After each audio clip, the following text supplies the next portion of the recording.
Whatever feels natural.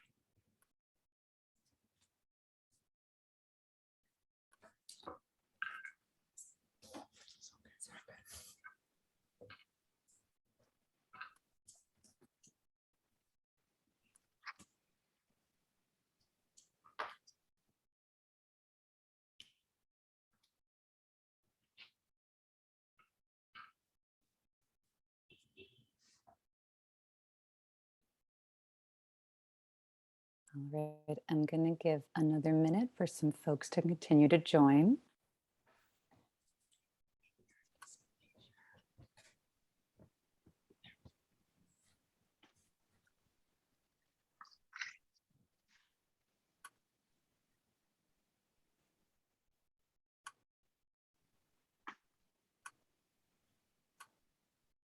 All right.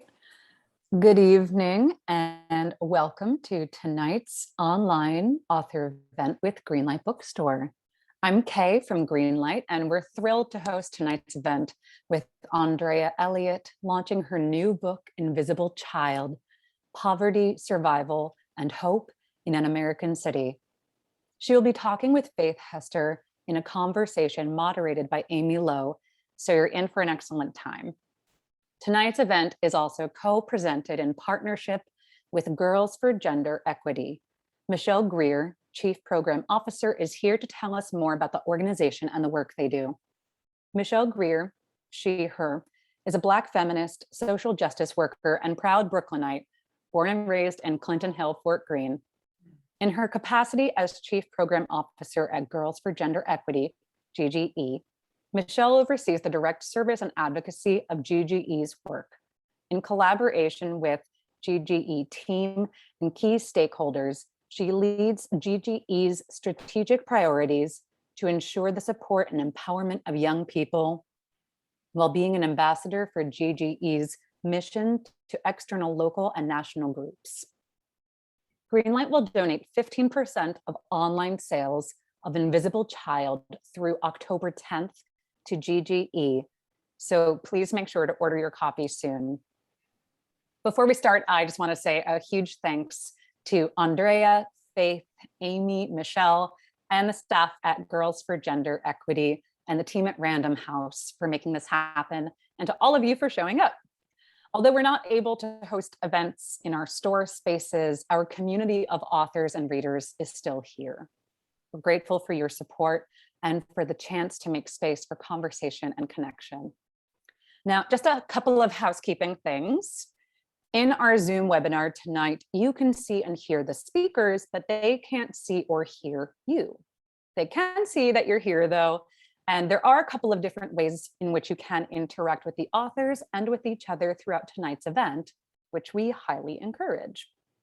The first is the chat, which you can find by clicking on the icon that looks like one speech balloon. You're welcome to post your comments and thoughts in the chat. It's a great way to show your appreciation for the author and interact with fellow attendees. If you have a specific question you'd like to have answered by the author or any of the panelists, please post that question in the Q&A module. You can find it by clicking on the icon that looks like two speech balloons. We'll be pulling questions only from the Q&A to be answered in the later part of the program. And importantly, tonight's featured book, Invisible Child, is available for sale from Greenlight Bookstore. You can shop in person from 10 a.m. to 7 p.m. at both our Fulton Street and Flatbush Ave stores, where you can purchase Andrea's book and many others on site. You can also order online at greenlightbookstore.com for quick pickup at the store or for shipping anywhere in the US. I'll drop the buy link in the chat. If you care about supporting the careers and authors and the ongoing existence of independent bookstores, buying tonight's featured book is a great way to show your support. And now, a few words about our speakers tonight. Our interviewer tonight is Amy Lowe. Amy is the Managing Director of Portfolio Communications at Emerson Collective, an organization which harnesses a mix of philanthropy, investing, and advocacy to help create a more prosperous and just society. She works across all of Emerson's communication and media investing platforms, collaborating with partners to make a persuasive case on issues from education reform to immigration and conservation that progress is possible. In conversation with our featured author, Andrea Elliott, is Faith Hester, former 6th grade teacher of Dasani Coats, the central focus and heroine of Invisible Child. Faith Hester is a proud Brooklyn native who has devoted her life to teaching children from poor neighborhoods. Raised in the projects of Bedford-Stuyvesant, Faith was among the first Black students in Brooklyn to be bused to a predominantly white school, winning a scholarship to college before earning 2 master's degrees. At the McKinney School in Fort Greene, Brooklyn, Faith is the stuff of legend, a teacher whose voice booms along the hallway and who fights hunger on test days by stocking her classroom with bagels. She is also a single mother who, in 2014, was priced out of her native Bed-Stuy and wound up in a homeless shelter for a year. But she never stopped teaching. I'm a hope pusher, she says. And our featured author tonight is Andrea Elliott. Andrea is an investigative reporter for the New York Times and a former staff writer at the Miami Herald. Her reporting has been awarded the Pulitzer Prize, a George Polk Award, a Scripps Howard Award, and the prizes from the Overseas Press Club and the American Society of New Editors, among other honors. She has served as an Emerson Collective Fellow at New America, a visiting journalist at the Russell Sage Foundation, and a visiting scholar at the Columbia Population Research Center. In 2015, she received Columbia University's Medal for Excellence, given to one alumnus or alumna under the age of 45. She lives in New York City. Andrea's new book, Invisible Child, follows 8 dramatic years in the life of Dasani Coats, a girl whose imagination is as soaring as the skyscrapers near her Brooklyn shelter. Invisible Child is the riveting, unforgettable story of a girl whose indomitable spirit is tested by homelessness, poverty, and racism in an unequal America. Michelle is going to start us off with an introduction to Girls for Gender Equity.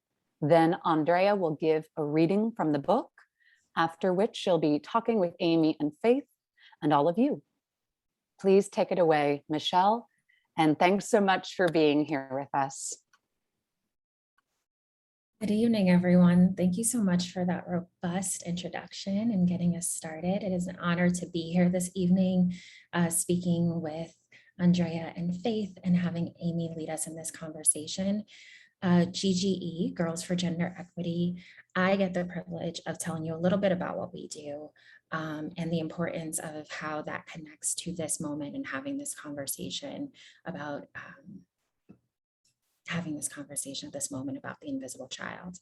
So for almost 20 years, GGE works nationally as an intergenerational organization to change the structural forces that constrict the freedom, full expression, and rights of trans and cis girls and gender nonconforming young people of color here in New York City.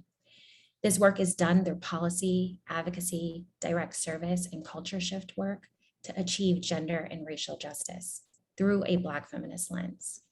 Time after time, GGE has continued to rise to the movement moment to meet our communities where they are, whether serving as fiscal sponsors to organizations like Every Black Girl, or to being the fiscal sponsor for Me Too movement, now a part of the independent nonprofit organization and led by wonderful, wonderful national, international advocate, Tarana Burke. Spearheading local and national campaigns like Why We Can't Wait, National Young Women's Initiative, and the National Agenda for Black Girls. We do this to unapologetically center Black girls in the broader movement for racial and gender justice.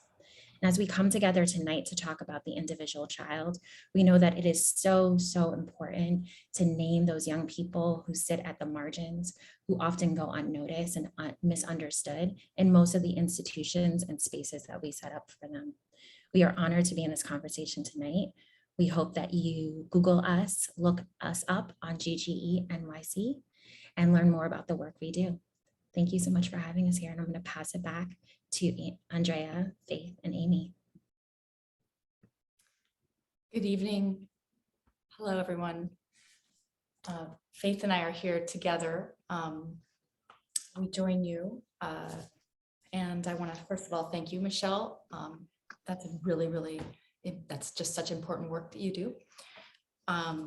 This is my new book, Invisible Child. Before I forget to say this, I want to say now, please buy it from Greenlight. You can buy it online. I want to thank all booksellers around the country for supporting this kind of work. And I will start with a quick reading from the very beginning of the book. She wakes to the sound of breathing. The smaller children lie tangled under coats and wool blankets, their chests rising and falling in the dark. They have yet to stir. Their sister is always first. She looks around the room, seeing only silhouettes, the faint trace of a chin or brow lit from the street below. Mice scurry across the floor. Roaches crawl to the ceiling. A little sink drips and drips, sprouting mold from a rusted pipe. A few feet away is the yellow mop bucket they use as a toilet, and the mattress where the mother and father sleep clutched. Radiating out from them in all directions are the 8 children they share, 2 boys and 5 girls, whose beds zigzag around the baby, her crib warmed by a hairdryer perched on a milk crate. They have learned to sleep through anything. They snore with the pull of asthma near a gash in the wall spewing sawdust. They cough or sometimes mutter in the throes of a dream. Only their sister, Dasani, is awake. Dasani is tiny for an 11-year-old and quick to startle. She has a delicate oval face and luminous eyes that watch everything owl-like. Her expression veers from mischief to wonder. People often remark on her beauty, the high cheekbones and chestnut skin, but their comments never seem to register. What she knows is that she has been blessed with perfect teeth. When braces are the stuff of fantasy, straight teeth are a lottery win. Slipping out from her covers, Dasani goes to the window. On mornings like this, she can see all the way past Brooklyn, over the rooftops and the projects and the shimmering East River.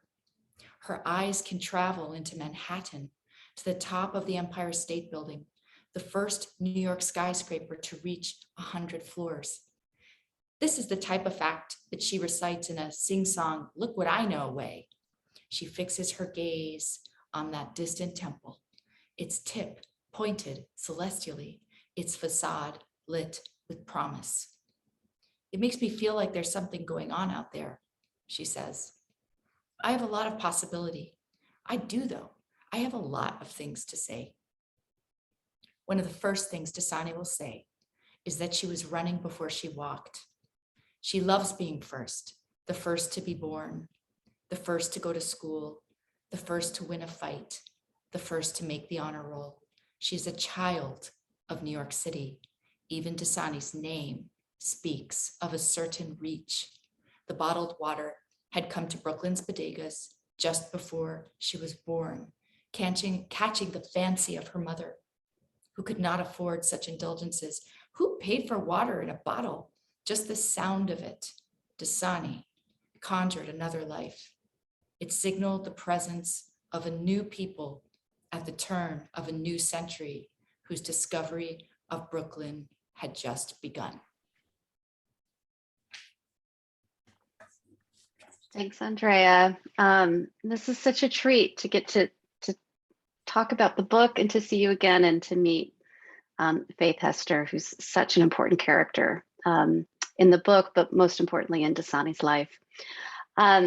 So I wanted to start where you should always start, which is the beginning. And I wondered if you could bring to life the day that you met Dasani and her family, and maybe bring us closer to that scene and what attracted you to the family, and maybe give us, for the folks who haven't read the book yet or are new to the story, a little context as you how you got to know them and stepped into the path that they were walking.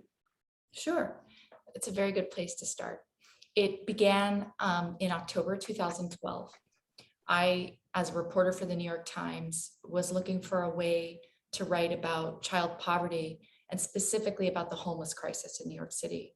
At that time, there were more than 22,000 homeless children in the shelter system, living in shelters. And I was standing outside one of those shelters, the Auburn Family Residence, on that day in October when I saw Dasani and her family for the first time.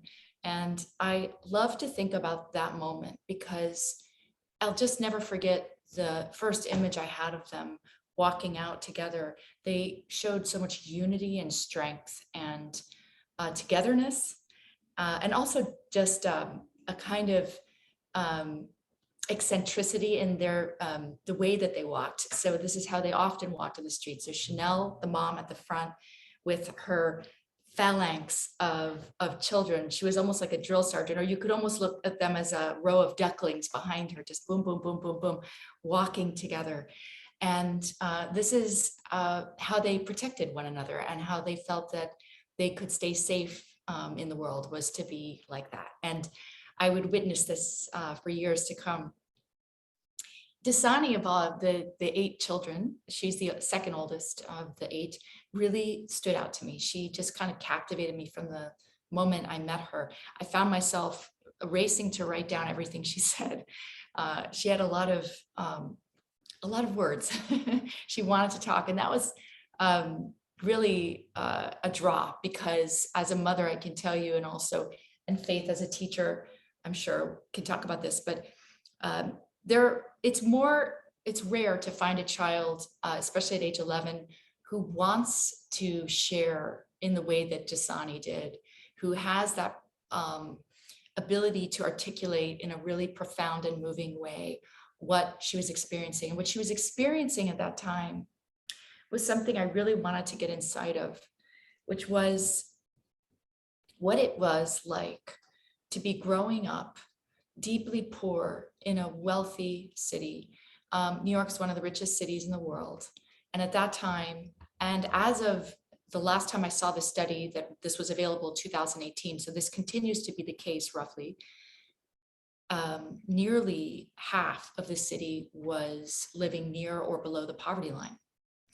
So what did that look like in a place like Fort Greene? Ever since Dasani was born in 2001, turn of the new century, there had been this just radical kind of change to Brooklyn that made Brooklyn world famous, as sort of like global symbol of gentrification. And this is a whole other complex and very, very worthy subject. But what I will say about it with respect to Dasani is that it meant that she was growing up within view of a certain kind of privilege and wealth that her mother had grown up not seeing in her own midst.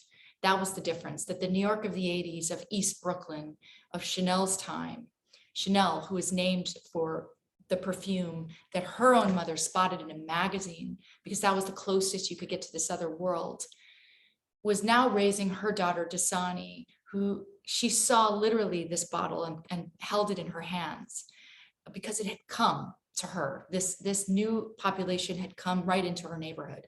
At that time, it was Bed-Stuy. Now we're talking about Fort Greene. And I wanted to know what it was like for this kid who is now 11 to be leaving her shelter every day, where she and her 10 family members were crammed into one room, and walking past townhouses that were worth millions, and looking into boutiques where you could find boots that were $800. And this whole other world was sort of unfolding right in front of her. And I think the thing that moved me the most about her was how aspirational she was, and at the same time, how aware she was of her current set of troubles and balancing the two. And so she'd go to her window every morning and look out and stare at the Empire State Building as a kind of reminder of that world, that other world out there that she wanted to access. And I think this book, which is filled with unexpected twists and turns, and the story of her life is very unpredictable. It ultimately speaks to that tension between what is and what could be. One of the notes that you make in the acknowledgements, which I underlined because I thought it was so beautiful, is that you gave credit to the small miracles that happen routinely in New York public schools.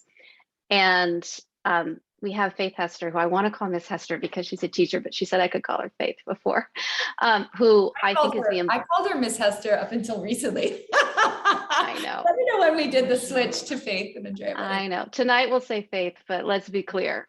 You are Miss Hester. So Faith is very much the embodiment of a miracle, certainly in the life of Dasani, but so many other hundreds of students. And nothing about that is small or unimportant. So I just wondered, Faith, if you could maybe work with the same question, what it was like for you when you first met Dasani, what that 6th grade year was like as she was beginning, to really come into herself, I think, as a girl who clearly had a voice and a point of view. I just would love your vantage point as a teacher of the thrill and the challenge of teaching and the privilege of getting to teach Dasani.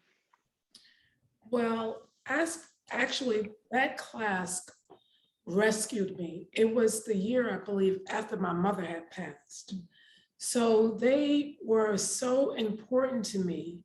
And Dasani herself just embodied power. She was just a minute powerhouse. I don't know if she had an Oedipus complex or what was going on, but this kid was just a powerhouse. And she really reminded me of herself, of myself. And what I thought about was that I really I felt like they were rescuing me and I had to rescue her from herself, because she was very protective of her, her siblings. I encountered her as a protector. Straight away, I saw that I had to really convince her, you need to turn the channel. It's my job now to take care of you. And you need to, just resist because people would, what happened to your sister? And it's like, no, there are people in place here to take care of your sister and to make sure your family is taken care of. And my job is to teach you and to get you out of whatever you're into or whatever your surroundings are. So it's so interesting to hear you say, what was going on in her head, because she's shared many things with me, but I worked hard. I had to really work hard, especially hard with her, to keep her from trying to rescue her mom, even her siblings. She just wanted to take care of them, and she thought that that was her primary role. And so I had to navigate that and really find a way to encourage her to be educated and to know, listen, this is the only way out. Yeah. You're brilliant, you're beautiful, you're powerful. And the only way to really take care of your siblings is to actually get educated yourself. And then, advance yourself, and then you can come back and you can not only be an example for them, but you can help to rescue them. So. Can I jump in for a second and ask a question? Yeah.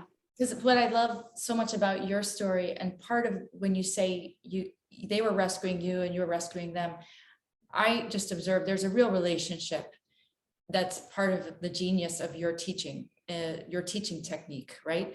There's a relationship, there's an almost call and response that happens in your classroom, and this symbiotic thing between you and them, where they're looking at you and then you're looking at them, and you're telling them they're always riveted in her classroom. The students, they they're never bored for a second with you. Your stories make them go still. And I think that that was so, that just, it thrilled Dasani to watch you tell your story, in part because she could recognize things about her own family in your story. So you were saying, you know, you have to educate yourself to come back. You did return. Can you talk a little about that? You left Bed-Stuy and then you did come back. Okay, so like the way I left, I graduated from high school early. I had an insane, not only Marcy Projects was crazy and insane, and I was not confused for a moment. I knew that there was no way I could survive there. But I wasn't interested in surviving there. I was interested in escaping there. That is what I wanted to do. And because I just didn't fit in. And so me and Miss Jaffe, my counselor, my school counselor, got together, and we had to do it secretly because I was also the rescuer of my home. I have elder brothers and sisters. However, they are like 20 years older than I am. So, you know, my younger sister is Down syndrome. So, you know, I was like the protector, the counselor, the confidant of my mother. So I really could appreciate where Dasani was coming from. And so what I did was, like I said, secretly, unfortunately or fortunately, I met with my counselor, school counselor, and we just devised a plan for me to graduate earlier. I went to Erasmus High School for night school and summer school, and graduated earlier. And yearbook oh wow! from Edward Oh Murrow. my God! Phyllis Jaffe's in the yearbook. Oh It's my so weird. God. As soon as she said that, I was like, wait, I have this. I'm Oh gonna my find it. God! There's a beautiful, but she was an extraordinary person and she saw your promise and she got you. Anyway, you're in this. Oh my God!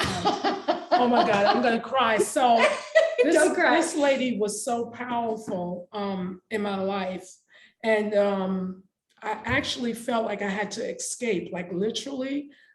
You talk about it in the book. Yeah. The orange suitcase. Yeah, my sister-in-law, she kind of was, you know, part of that whole scheme, if you will, and she gave me a large orange suitcase, and I hid it in my room. I don't know how, and I packed it little by little, and you know, then the morning that I was going to leave, I don't know, my sister-in-law, she got the bus ticket for me to go to Cortland.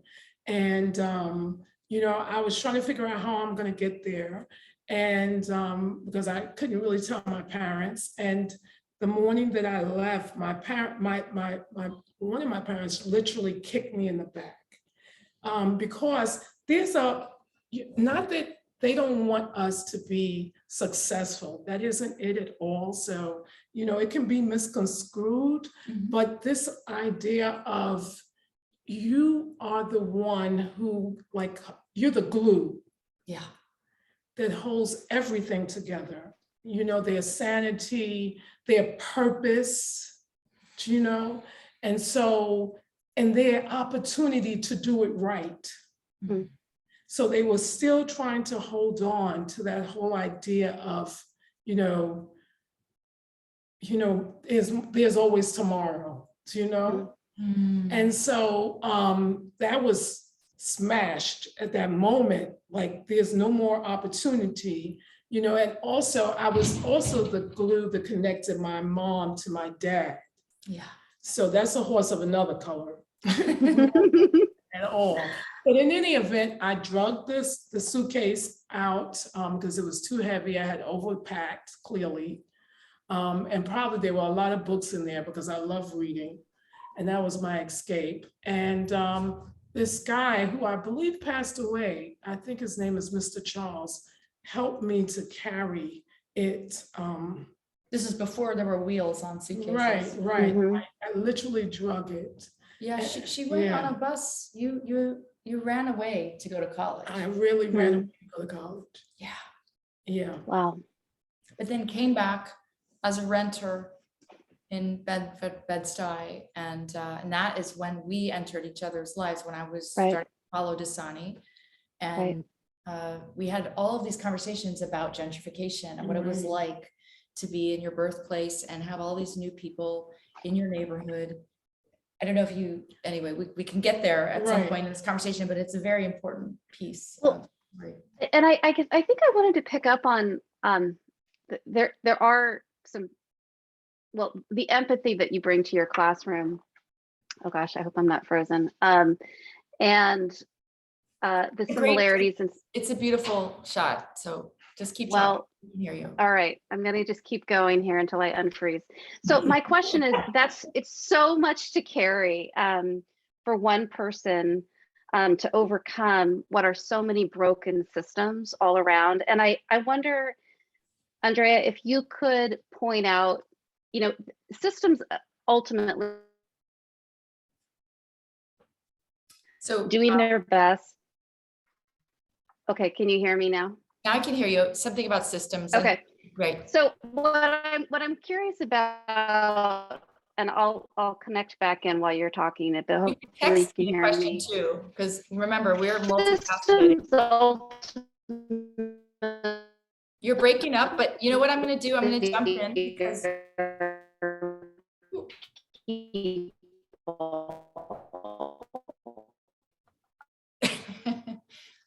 I'm gonna say something. I can't hear you, Amy, but I'm just gonna jump in. From- chat. Okay, I'm gonna jump in here. So there are multifaceted, there are very, very complex problems. I know we are. Can you hear me though still? Yes. I couldn't really hear you, but let me just jump in because I'm afraid you're gonna keep breaking up there, Amy. So we're talking about systems and the complexity of the problems that someone like Dasani faces. And I mean, here's what I would say. So school became, I mean, the public school system in New York is not just a school system. It is not, it is home. Can I just say it's a refuge? Absolutely. Absolutely. It is everything. It is a second or even primary home for a lot of kids. It is so much more than school. It is where you find surrogate parents. It's where you get healthcare. It's where sometimes you get your laundry done. Absolutely. It's Or get new clothes. yes. I mean, I think you could talk to this, but you'll talk. But anyway, I'm not supposed to buy new clothes, so we're not going to get into that conversation. Well, so I will just say that you know, the systems of Dasani's life, public education being extraordinarily important, also include things like systems not of her own choosing, such as welfare, child protection, the criminal justice system, figures in and out of her life. I see Amy texting me here, working on this, no problem. And, you know, and I'd be curious to hear your thought on this, Faith, but to my mind, the most essential system of Dasani's life is the system of her family, the system of protection that they have created. And all these other systems some of them tend to threaten that very, very basic primary system. Well, the system is threatened, but also the system is threatening. And I'm also speaking from personal, not just because there's an allegiance, you know, and it might be somewhat cultural as well, you know. So in other words, you know, stay here with us. If you try to advance yourself, if you try to educate yourself, you're trying to be right, you're almost rejecting, in some people's minds, your own culture, your own self, you're betraying, you're a traitor. This happened. Yeah, it happened to me, but I understand this dynamic. And so while the family is a place of of refuge, or should be, can also be not antagonistic, but threatening. Uh-huh. You know, and so It can be both things, and in a way, that's the power. it is. That's the power of the families. That it is. And all of our families. I think one reason people will respond to Dasani's story in this book is that we all have. Everyone has some kind of family experience And some kind of dysfunction. Well, Sure. I'm reminded. I think Mary Carr said the definition of a dysfunctional family is any family with more than one member. You know, so we can all relate. We can all relate. But yes, and Amy's back with us. Hi, I'm so sorry about that. Right. Welcome Uh-oh. to our world. Can you hear me okay now? Yes. I No? think- Yes? Yes. Okay. The question that I had, and maybe you've already covered it, I was just, there are so many fragile systems that surround Dasani and her family. And one of the things that I think is so powerful about the book is that within those systems, there are heroic individuals, individuals that make terrible choices, well-intended, collateral damage. What I'm curious about, Andrea, maybe we'll start with you, is what you witnessed. I'm curious, what were the best attributes when you saw systems worked well for Dasani's family?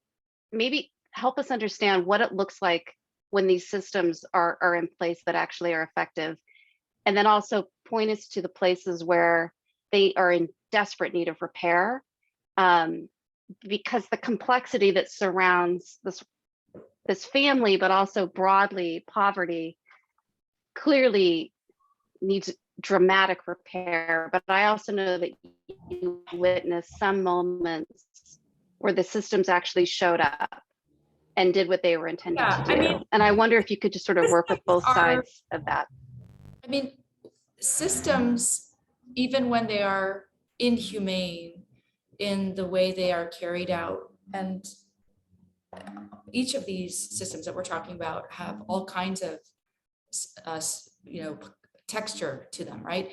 They are ultimately human systems, right? And so I think where they work, and I saw this in every single one, from ACS to DHS, HRA, welfare, these are all the acronyms of Dasani's life, is when the people on the ground are engaged. And there are so many mini triumphs, granular strides forward that occur that are not captured in the public discourse about this thing needs to be fixed, that thing doesn't work. On the ground, there are a million little miracles happening every day. I think that that's what we kind of lose sight of sometimes when we take this sort of Uber approach to talking about the policy fix, is, just understanding that these are ultimately, that there is a great amount of power that is wielded at this very, very ground level kind of experience of just the caseworker dealing with the family. And it can either go really, really well, or it can go terribly based on sometimes a bureaucratic error, right?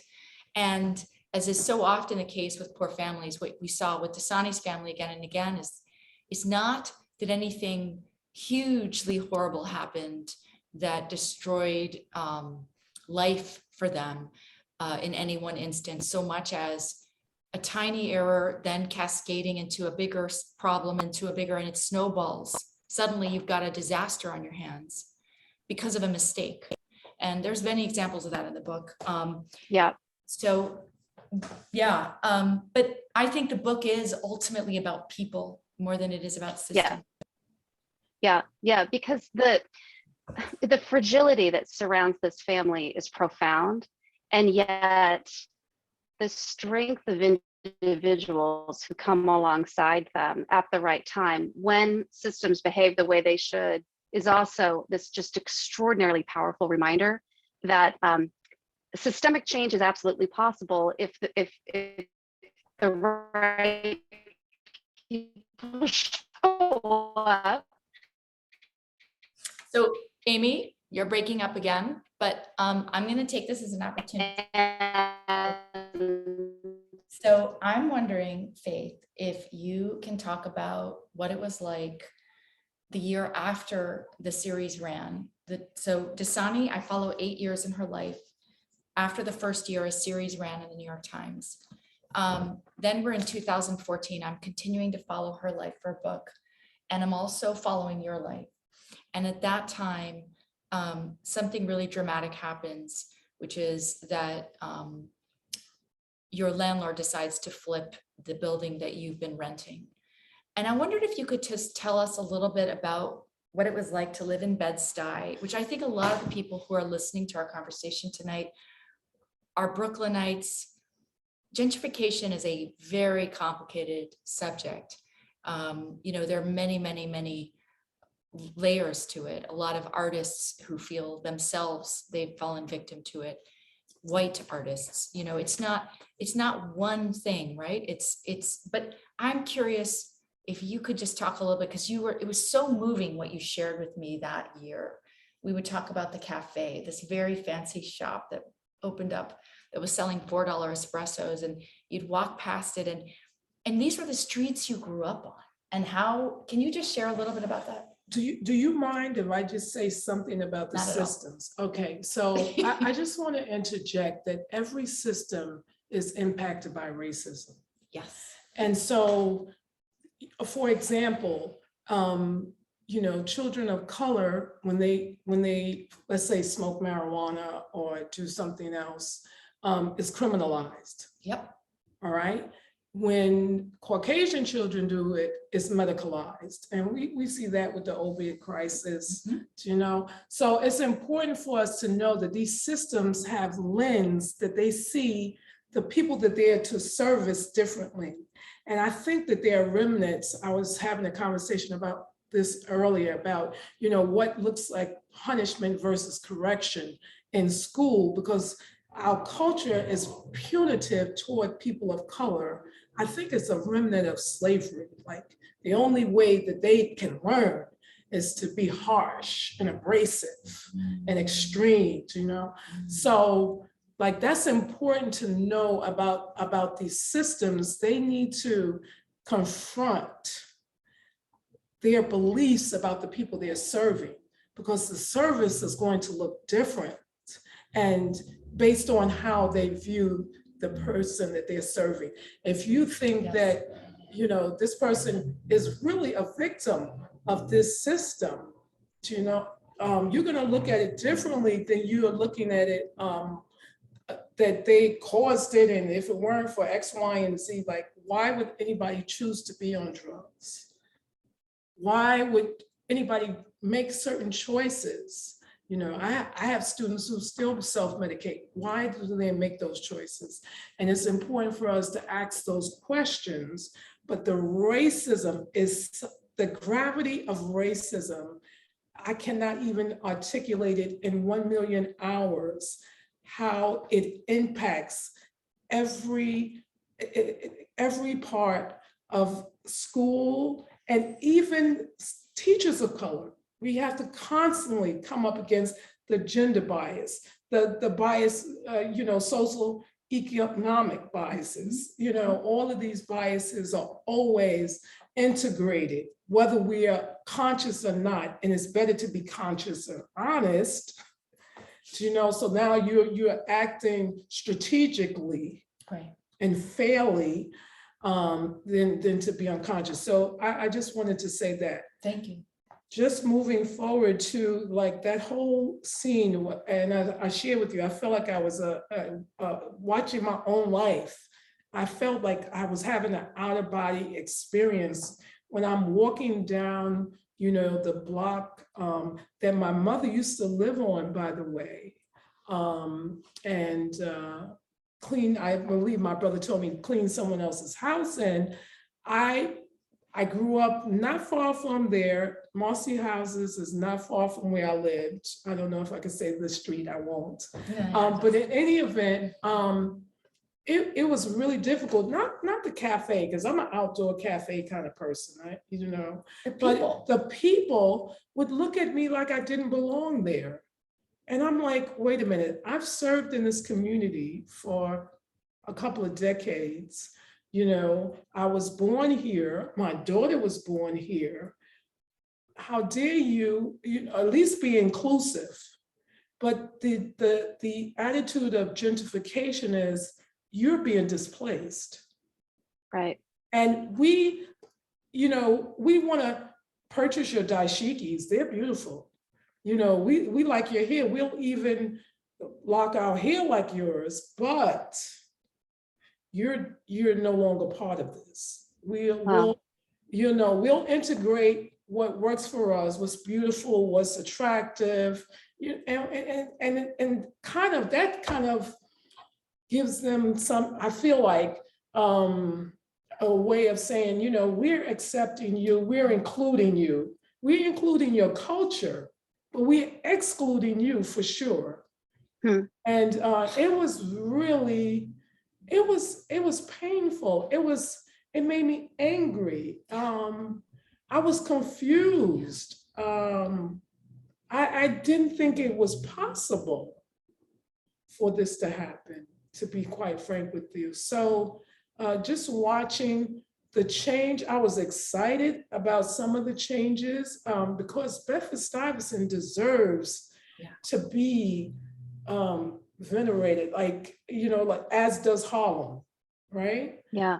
But to be taken over like Afghanistan, I felt like they were the Taliban, to be quite frank with you. Because I knew like it was a very short time that we could coexist. Right. I don't think that was part of the plan at all. That I wanted to coexist, but I don't think that was part of the plan from the beginning. So it was really difficult because my life has been dedicated to serving in the community that I grew up in, and the type of community that I grew up in. And I love people regardless, but it was a threat to not only my existence there, but my existence as a teacher. Like, what does this mean that I'm no longer going to be able to be in this community?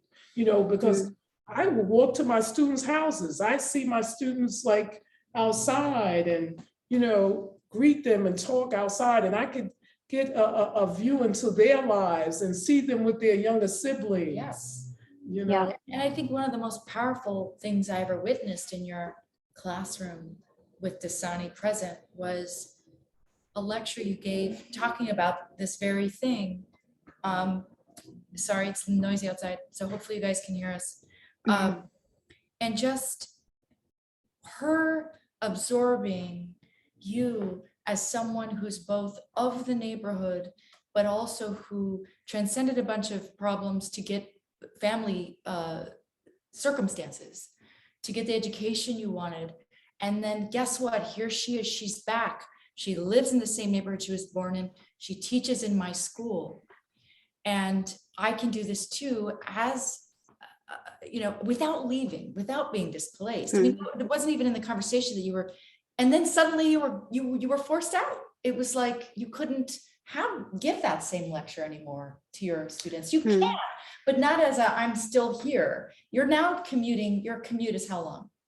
Now my commute is approximately coming home, going back to the Bronx is about 2 hours.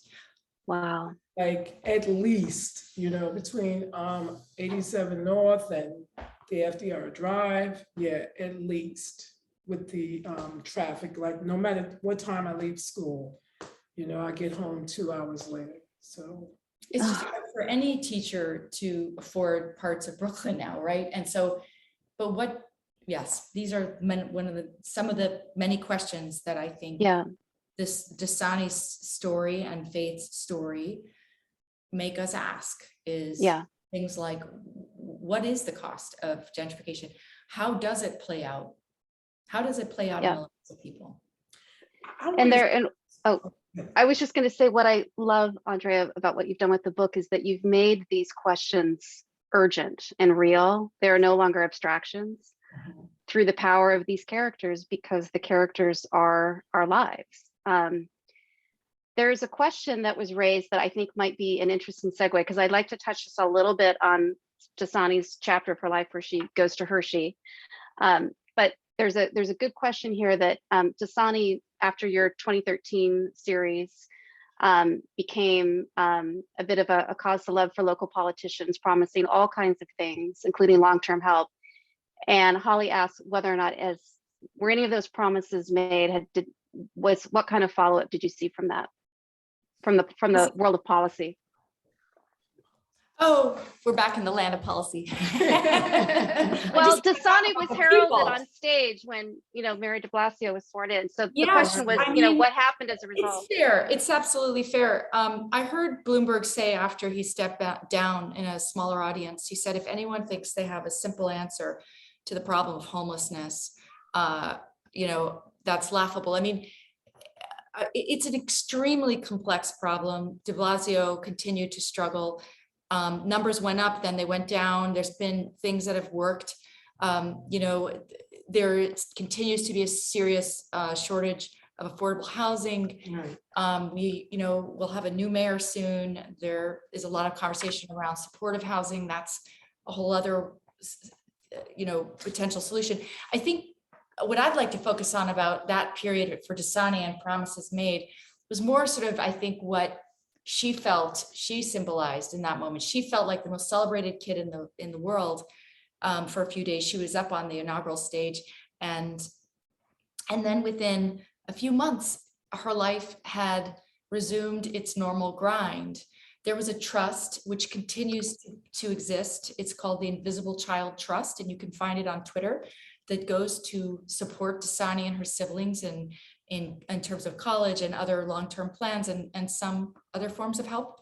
But in order for the family to access that in the immediate time that they needed it, which was right after the series ran, they would have had to give up their public benefits, and they couldn't do that. So that trust was more for the future. And I think what we saw was that the power of being on the front page of the New York Times for 5 days was no match for the power of poverty. That's basically what we ultimately saw. I do want to go back though, because I feel like it's such a privilege, and you're such an extraordinary person, Faith, and to be in conversation with a teacher who's devoted to public schools, and specifically to this community, right?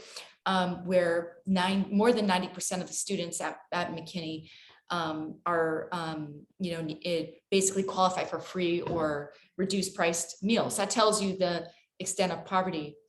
One thing that was very moving to me about what you do, and I'd love you to talk about it, is this exercise, which at first sounds a little shocking. Can you talk about it, the obituaries? That you have your children, that students write their. Oh my goodness. Okay. Yeah, I wanted to ask this too, so I'm glad you did. Okay, so I just want to say something about Dasani. She was venerated. She was put on a pedestal and applauded by the world. Locally, she was tortured. Okay, she was homeless. All right, and the students were not kind to her at all. They called her Homeless Girl of the Year. Right. Yeah. In addition, she had betrayed, because just the idea that you are trying to escalate, that you're trying to advance yourself, is betrayal. How dare you be somebody, be great, get attention for something positive? So I think that she not only suffered the poverty, but that she was popular in the eyes of people who were not even available to touch her. They could venerate her from afar, but the people in her immediate circle, They were jealous. A lot. they were absolutely jealous, and they saw that she would have an opportunity to escape something that they felt they never could escape. So Wow. yeah. So Faith, maybe every year you have this exercise where you ask your students. Right, to write obituaries. So I had to call it something different because the parents were like, how dare you have my child write it? Like, how morbid, especially not now, right? The exercise is you have to write your own obituary. Yeah, And, yeah. and the reason is that these kids, a lot of them don't think they're going to make it past 20. No, they don't. And you're saying, Mm. let's imagine that you lived a life up till you're 80. What did you do? What did you accomplish? How did you Mm. accomplish it? What were your steps? What does your family composition look like? You know, just every area of their lives to look at and to set goals and to get pictures, not only to have a, you know, like words, but also to formulate pictures that can stick and penetrate and give them hope. And one of my kids said, you know what? I don't know if I want to make it to 70 and be, you know, dependent on everybody. I said, you're writing this obituary. So Mm. you're going to be vibrant. You're going to be healthy. You know, what kind of service? Write down, I'm going to do my own shopping, my own laundry. This is your obituary. And what I encourage my students, and I said it the other day, that your voice box is connected to every organ system in your body. So you believe what you say more than anybody else. Mm. So you speak what you want to happen in your life. And I encourage them because, you know, just like goals or visions that we have, if we just write them down and throw them in a closet, they have no avail. But to really have those images, you will, and to speak it, you will speak those things into your existence. That's how I got out of Mossy Projects. I made a declaration every day. I mean, every trip I took to Africa, to Israel, I was like, I'm going to Africa, you know, and people, you're from Mossy Projects, go sit down. Okay. You know, I am, and I've been 3 times. So these are kind of things that I try to encourage with kids.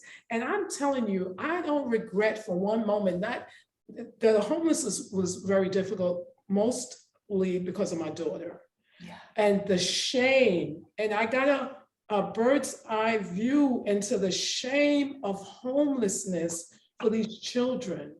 And not wanting to leave a shelter, you know, and people have this idea, this ridiculous idea, it's you don't pay rent. Like that is such a ridiculous, I don't even have the word, it's not even asinine, it's asinine. I mean, it's ridiculous. Really. Oh, you are such a good teacher. I love the vocabulary. It's so good. Pay another Andrea, way. I want to make sure that we're coming right up on 5:30, and I'm worried that we're gonna have an abrupt end. And we don't want an abrupt end. Huh? That's your time. We're over here, we're at 8:30, but that's okay. Oh, I'm sorry. I'm a West Coast girl tonight. I'm sorry. I want to acknowledge one other question that came up, which was how you think the book itself is going to support Chanel, Dasani, and the rest of the family. And maybe that's a segue to conclude about, this is such an important story, but there are so many more chapters to be written, both for Dasani and her family and all of the students that Faith is teaching, and also stories for us to write new chapters for all of the systems and policies in place that need to become far stronger to support families like Dasani's. But maybe you can just preview how you think a little bit of where the story may go next and how the book may impact the family, which is one of the questions that the attendees asked. So the family was very involved in an integral kind of way with my reporting and helping me do all kinds of things, from documenting the conditions of their lives to helping me get more than 14,000 documents, records that I needed in order to really delve into the family's history. And they were, you know, there was a very kind of careful process at the end of fact checking, which I spent 5 days actually reading the book to Dasani and her sister Aviana. I wanted to read it out loud. Well, it was painful to do it because it was long. We have this phenomenal narrator, Adendrale, Ojo, who just, so if you hear audible, she was the person, she was the correct person to read it.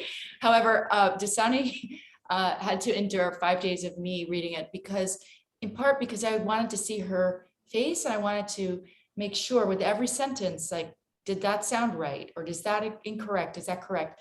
That was a really important part of the process, and making sure that things sounded accurate. And we had already at that point gone through so much of the material that it was very, very close.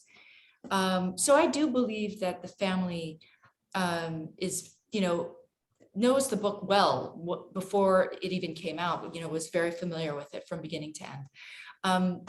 In terms of supporting them, I'm donating a portion of the proceeds of the book to Dasani and her siblings, and people who want to help them can go to the Invisible Child Trust on Twitter. And I think that this story is one of millions of stories that all deserve our attention and are all worthy. And so I encourage you all to buy this book, right?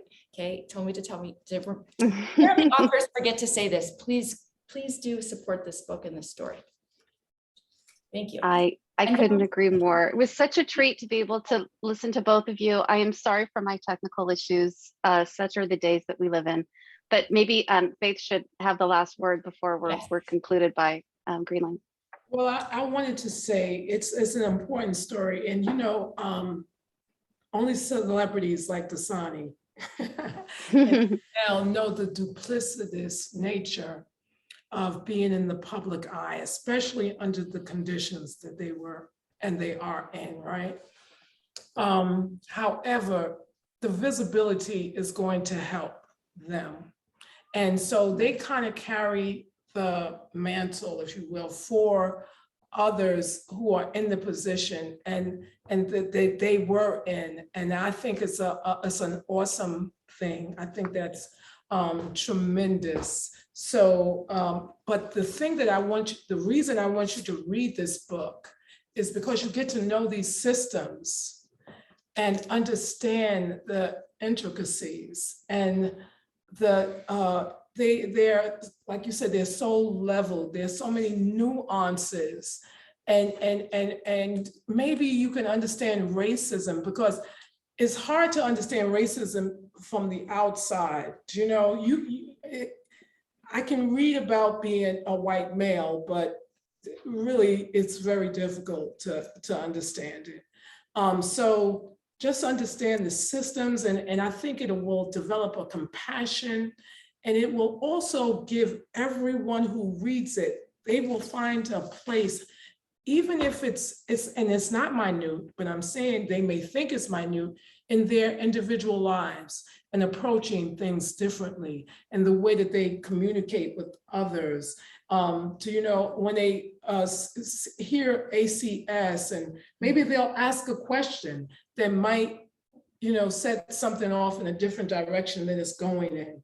But this is not just about them, and it is about them, but it's like you said, they are representations of millions of people who have been displaced, who have been misunderstood, who have really been absolute victims of this system. It's really, a system that says, if you do X, Y, and Z, we'll give you this. And, you get educated, you do whatever, then they change the whatever the expectations are. They move the winning line, So it's an important work.